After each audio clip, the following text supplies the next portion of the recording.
Hood Canal is a non-high school, and they have to pay the Shelton School District to send their students on, correct? You have three options because Right. Shelton has got their bond to do the renovation of the high school. And that's what, 4.2 for you?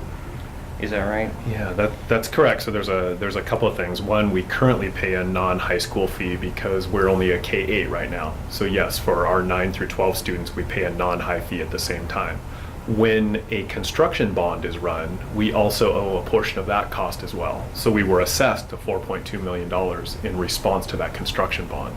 So there's a non-high fee plus the construction bond that we're currently responsible for right now. And the three options are just pay the 4.2 or whatever it ends up being, and annexing the Shelton School District, or possibly going to build another high school.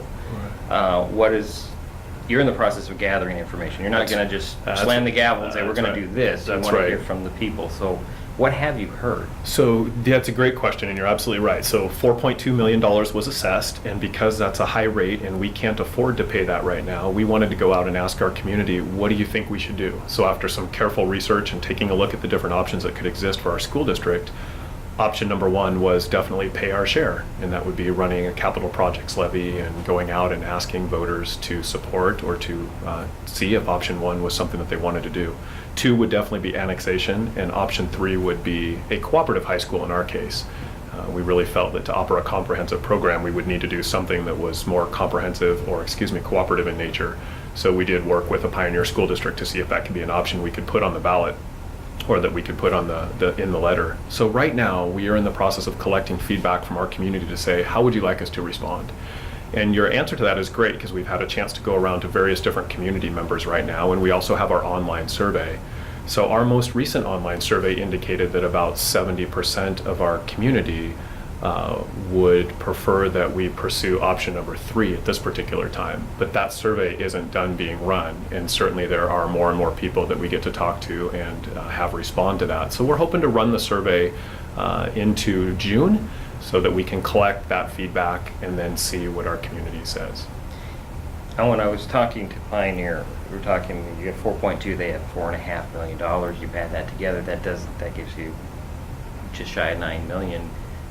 That's not enough to build a high school. No, that is correct. So option number three is about running a bond. So we both would be running a bond somewhere in the area of $45 million per school to help with that cost. And so together, if we ran construction bonds together, we could afford to build a comprehensive high school, state-of-the-art comprehensive high school that we would like to pursue.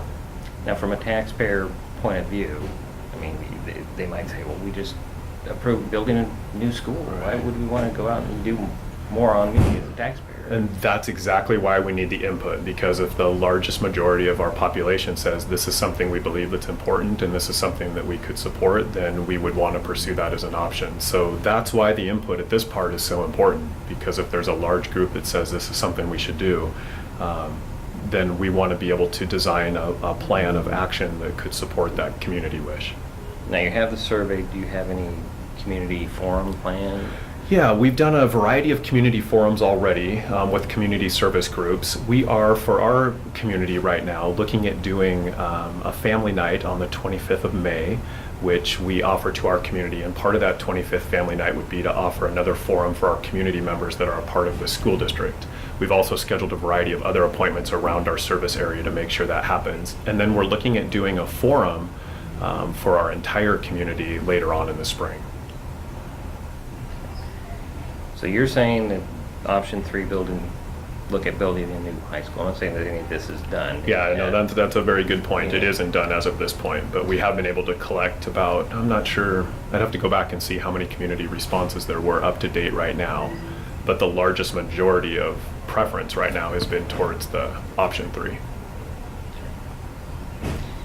I was trying to think of my question. I lost my question.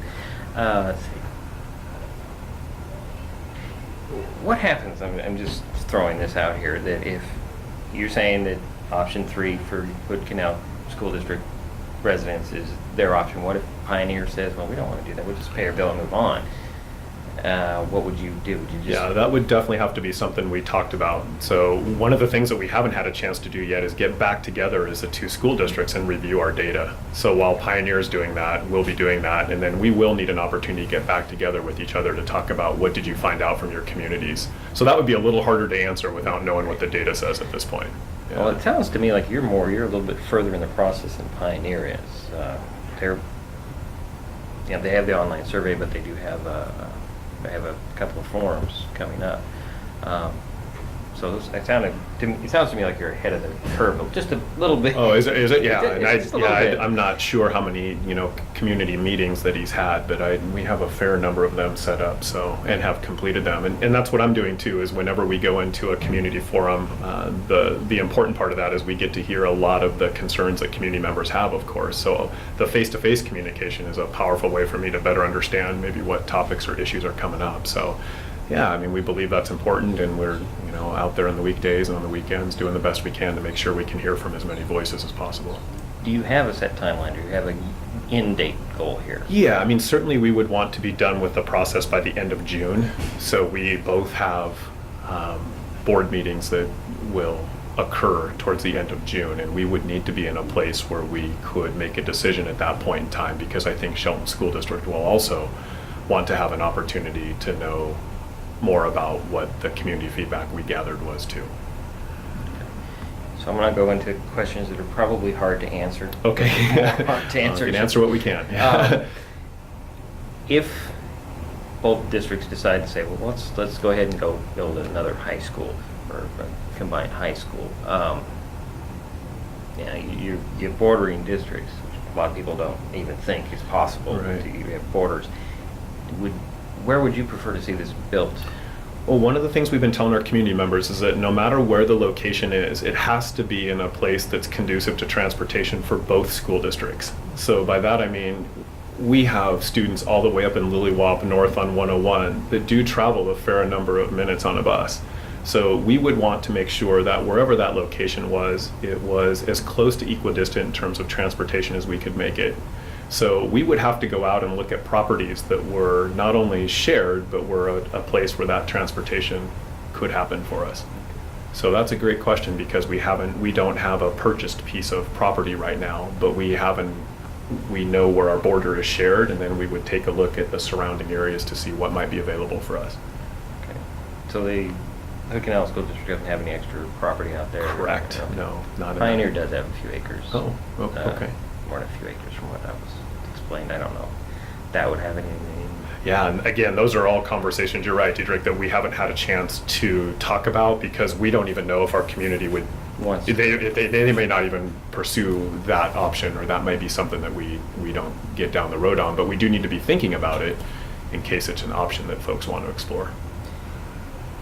And all the options actually would require a vote of the people act. Is that right? Yes, so definitely option one in the case that we presented would be capital projects, and yes, that would go to the voters as well. Option number two, annexation, would be something that Shelton would initiate in response to not receiving payment or us not being able to pay the bill. So that's something that the state would work with Shelton on to do if indeed Shelton was interested in that. And then option number three, of course, would be a bond, and so that, yes, that would be a vote of our voters as well. So how soon would that appear? What would you hope to get to, or think could possibly get? You know what, that's a great question. So what will happen is once we get the feedback, we'll need to make some decisions about what option is there, and then once we make a decision for that, that would determine the timeline for us. So it's hard to tell what the final timeline would be without knowing which option folks want to vote for. So I probably would need to kind of get a sense of where people are at first. Yeah, to get before I had a definite timeline for either of those options. Now, if you're talking about, we have the 4.2 for the improvements to the Shelton High School, but you have an annual payment that goes to Shelton School District. Correct. And that's another thing that needs to be rolled into these conversation. That's absolutely right. So remember, when we were talking about options 1 and 3, one of the things that even community input has suggested, and one of the things that's come up, is option number 1 is really about kind of being in that place where you don't have control of the decision that's being made. So for example, when Shelton decides to run a bond, our voters don't have an opportunity to vote on that bond, so that money is something that we owe without having a say in it. So one of the challenges, that one of the things that comes up for option 1 and 3 is this idea about having our voters be in control of the option that's available to them. So option number 3, the cooperative high school option, kind of puts all of that back into the school district's control along with the non-high fees. So as you mentioned, if we do option number 1 is pay the bill, and we don't have a high school, then we will always be paying a non-high fee in addition to whatever other construction costs come from a bond. So for example, that is something to think about long-term, isn't it? If we pay, Hood Canal School District pays approximately $300,000 a year for non-high fees, then that has to be considered in terms of the long-range planning, doesn't it? Over the next 20 years, what does that cost? The same is true for any future construction bonds that Shelton would do as well, wouldn't it? So if Shelton decides in a few more years that there's more renovation that needs to be done at the high school level, then we would absorb that cost as well. And I'm not sure what the long-range plan is there, but those would be continuing costs over the course of the long run as well. And that's a big thing to consider, isn't it? Because one of the biggest comments I'm getting from community members is, you mean we don't have a chance to vote on what Shelton does? And the answer to that is no, we don't. Now, is there legislation working, or maybe in the works, I should say, something Right. on at the state level to take care of that taxation without representation Right. issue? I think what this has done is created a whole nother level of conversation where that would be important. To my knowledge, there isn't anything that's happening around this topic right now, but that has been asked if there is something we can enter into once this data comes back and we talk to our community. I think it's worth a rich discussion about what does it mean to have taxation without representation. So nothing to my knowledge is happening around this topic right now, but we would definitely want to pursue something depending on the outcome of the feedback that we get. I think that's all I had. Yeah, I don't think I have any Good other job, questions. Teacher. Yeah. Yeah, I mean, you're right. It's good for us to go out into our communities and collect that information back. I mean, that has been some of the most powerful conversations we've had, because it's an important decision, isn't it? Yeah, I do have another question. If you decide to go with the high school idea, would the districts combined, or would they still be separate, or is that yet another conversation? So that is another conversation, but what the 2 school districts would do is work on a memorandum of understanding that describes the working relationship between the cooperative high school. So there are several examples around the state about different school districts that still remain independent school districts, but that do a cooperative agreement to, say, run something like athletics or schools that they have. So we would want to use those examples of those cooperative agreements that are out on the state, but it would be along the lines of a memorandum of understanding that describe that working relationship. A lot of my questions. All right. Same with Marty's. What if? What if? There's Right. no way to know at this point until Right. the community says this is what we want. Right, and that is the most important point right now. Somebody said, have you made up your mind with this? And the answer to that is no, because we do need to collect all that information back to know. That's why it's there, is to kind of get a sense of what do you want us to do. But you want to make a decision relatively quickly. Correct, yeah, and looking to be June is that timeline where we will have met with as many community members as we can meet with. We will have gathered all of our online survey data, and it's time for us to get together and start thinking about what next.